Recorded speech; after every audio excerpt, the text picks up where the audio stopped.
لیکن دوسری طرف اللہ کہہ رہا ہے والسائلین، مانگنے والوں کو دو. کیوں؟ اس لیے کہ وہ ضرورت مند ہوگا، یقیناً اس کو مانگنا نہیں چاہیے تھا، لیکن اتنا مجبور ہو چکا ہوگا کہ اس کو اپنی زبان کھولنی پڑی ہے. اس لیے تم اس کی عزت نفس کو پامال نہ کرو، اس نے اپنی عزت نفس کو تمہارے سامنے ڈال دیا ہے. بھئی جب انسان سوال کرتا ہے نا تو اپنی عزت ڈال دیتا ہے، گویا اس نے اپنی عزت تمہارے سامنے رکھ دی ہے. ہمارا حال کیا ہے کہ بعض مرتبہ یہ حدیثیں سن کر کے ہم کہتے ہیں نہیں نہیں یہ تو مانگنے والا ہے، یہ مانگنے والا ہے، دھٹکار دو، اس کو نکال دو، اس کو کچھ نہ دو. ارے حضور پاک صلی اللہ علیہ وسلم تو فرماتے ہیں کہ دوسری طرف یہ بھی ارشاد ہے کہ اگر کوئی گھوڑے پر بیٹھ کر کے آئے سوال کرنے کے لیے اس کو بھی دے دینا. تمہیں نہیں معلوم کہ اس کی کیا ضرورت ہے. بظاہر اسکوٹر پر، بائک پر بیٹھ کر آیا ہے، گھوڑے پر بیٹھ کر آیا ہے، گاڑی میں بیٹھ کر کے آیا ہے، لیکن اندر میں اس کی کیا ضرورت ہے وہ ہمیں نہیں معلوم.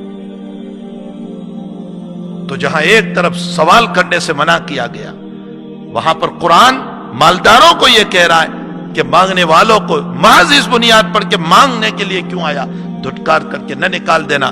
ہمارا حال آج اسی طرح ہے کہ کوئی بیچارہ سوال کرتا ہے، عزت نفس کو پامال کرتا ہے، ہمارے سامنے جب اپنی عزت کو ڈال دیتا ہے تو ہم یوں لات مار دیتے ہیں اس کو، اس کی عزت کو تباہ و برباد. چل حد تو کون آ گیا، نہیں ملے گا.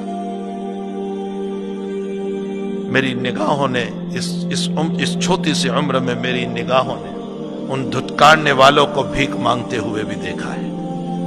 میری نگاہوں نے، میں قسم کھاتا ہوں اس اللہ کے گھر جو کسی زمانے میں مالدار تھے، جن کے نقشے تھے دولت کی، میں نے ان کو، چونکہ ان کو پراؤڈ تھا، غرور تھا، تکبر تھا اپنی دولت پر، اور وہ مانگنے والوں کو دھتکارا کرتے تھے، میری نگاہوں نے دوسروں کے سامنے بھیک مانگتے ہوئے دیکھا ہے، زکوٰۃ مانگتے ہوئے دیکھا ہے. کسی کی عزت نفس کو ہم پامال نہ کریں، کسی کی عزت نفس کو ہم پامال نہ کریں. قرآن کریم میں اللہ